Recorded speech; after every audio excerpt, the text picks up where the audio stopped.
Villainous by its_Kingston on AO3. Episode 4, Chapter 4, Records. Hawks was silent as he watched Midnight open the first file, holding open towards herself as she skimmed it. All Might and Eraserhead had trusted the pair of pro-heroes to talk to Aravity about her current mission. President Mike wasn't in attendance that morning, busy with teaching his class. It was rumored that All Might had recently been busy scheduling a trip to America. Something about wanting to meet the #1 hero from the States. Midnight finished reading the paper, laying it flat on the desk. Ochako looked at the papers, unable to read the small text upside down. She was, however, able to see a small picture at the corner. A pale man with light blue hair and a hand covering his face. It took her a moment to realize that the hand over his face wasn't attached to his arm, nor was it to one of his hands. It was being used as a mask of sorts.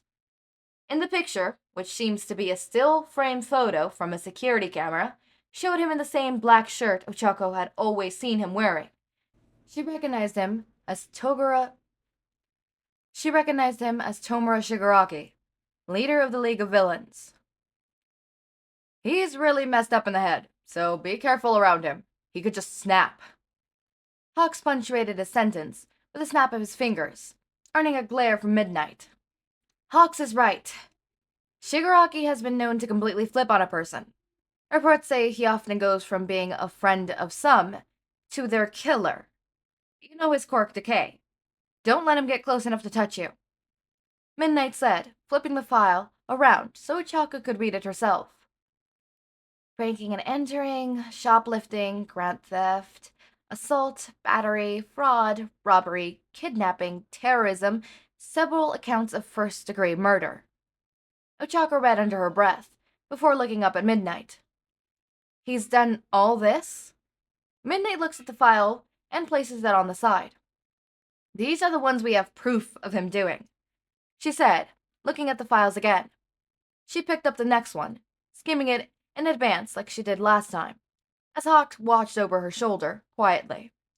Midnight handed the file over to Ochako. In the corner was a still-framed image, probably from outside a store or a parking lot, that really made it sink in for Ochako. Some of the League didn't have mugshots, since they had never been caught. Not only that, but they were perfectly fine with being seen on camera. They were getting confident. Ochako refocused herself, looking over at the written portion of the record. The man had jet black hair, and what looked to be purple scars trailing his body. The name section was only Dobby. They couldn't even find a last name. Ochako wasn't there when the class had run in with the strange-looking man. She had been sick and left the school dorms. She'd heard that the man's quirk was fire-based, but she wasn't sure until she read the section on the report. Quirk. Blue fire. His list of crimes covered the same bases as his leader, a few less counts of murder, and a few more of automatic mobile theft. We still aren't sure if his quirk is like that of your classmates or if he's just pyrokinetic. Midnight said, accepting the file as Ochako handed it back. Yeah, don't get on his bad side. Hawks joked, lightly smiling. Here.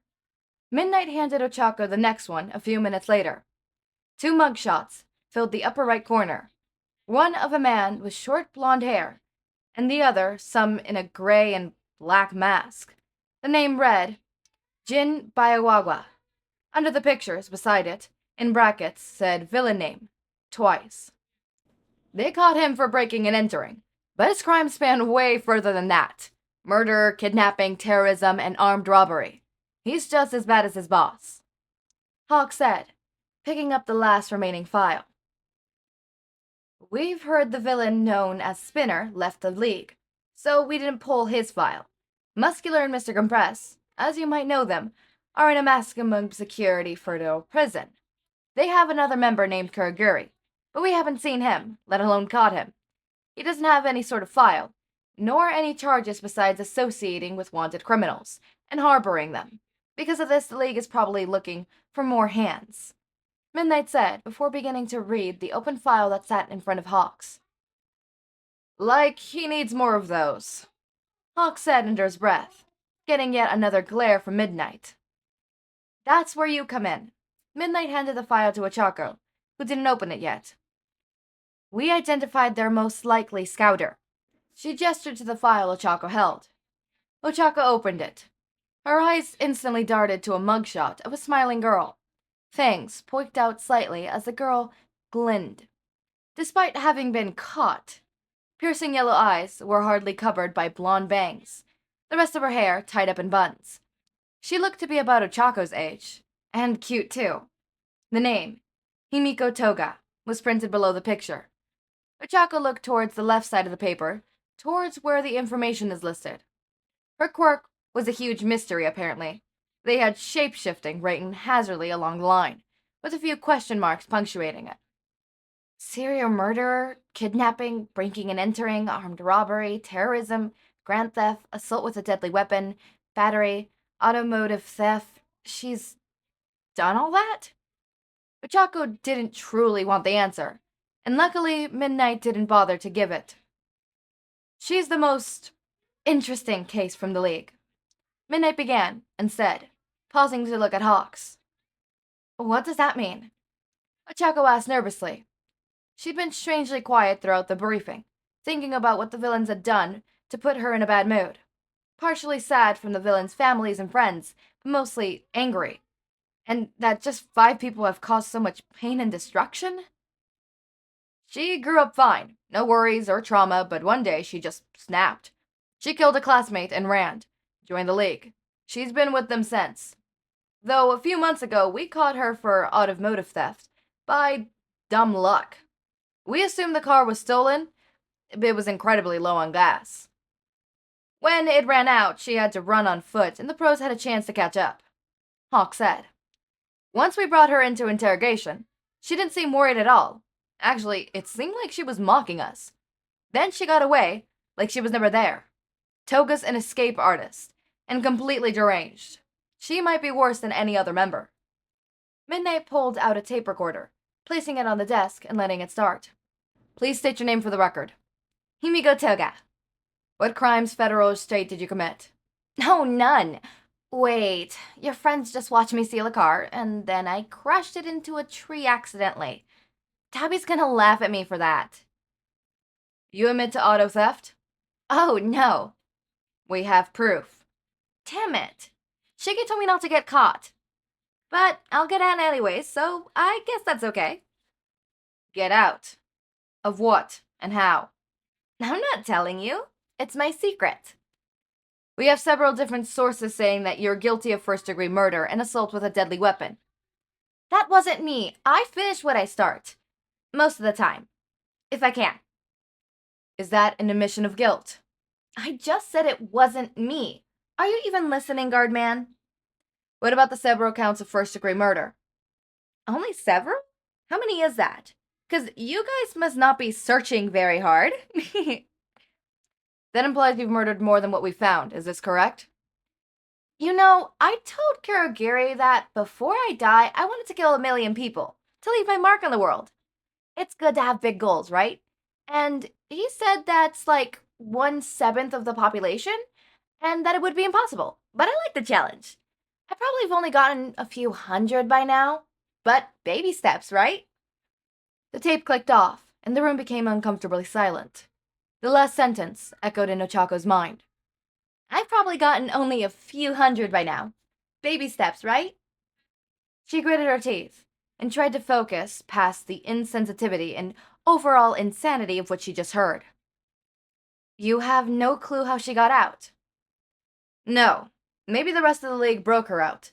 Maybe she got out on her own. There's no proof of anything. Hawk sighed.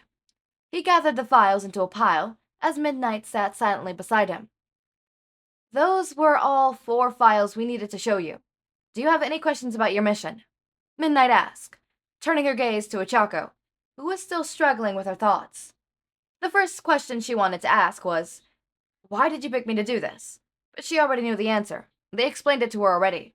They thought her quirk and close-quarter combat training would get her out of a tight spot. Another question she wanted answers to was, Why can't you send someone else to find these freaks? But again, she knew the answer. Sending out multiple people would get them caught. The League would suspect UA, with several of their students started leaving and attempting to join the villains. So that left her third and final question. When was she supposed to rest? She needed her sleep.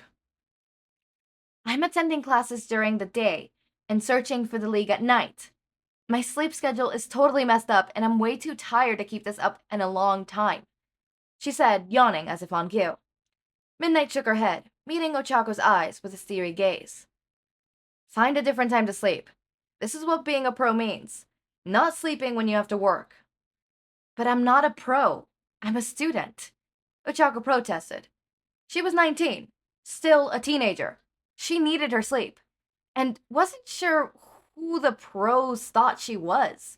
She wasn't a robot that could just operate sleeplessly.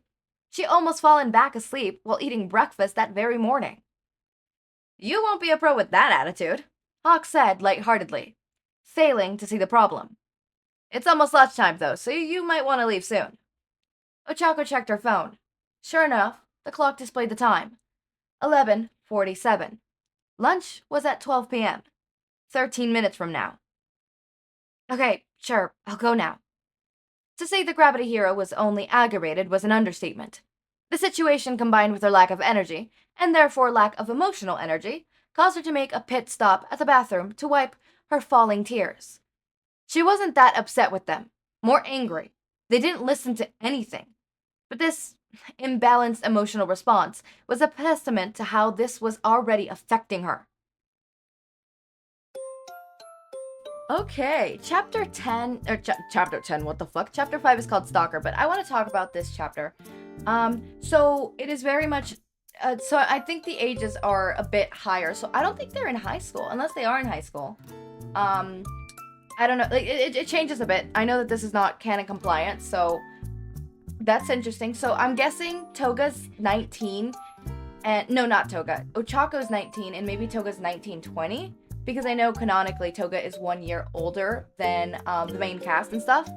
So I wonder how that's gonna go and stuff like that. That's interesting. Also, Toga being kind of, you know how she is. I love that whole tapes scene. Oh, I love that tape scene. I was having fun. Like, I hope you know that as I was doing the tape scene, like as I was doing Toga's voice, I was twirling my hair. It was so hilarious. I love that, but I'm loving this series so far. Anyways, as always, my raindrops, make sure to eat, sleep, drink water, take your meds. Have a wonderful day or night. Link to my Discord server and socials are down in the description. Subscribe to see more of my content, and thank you so much for watching.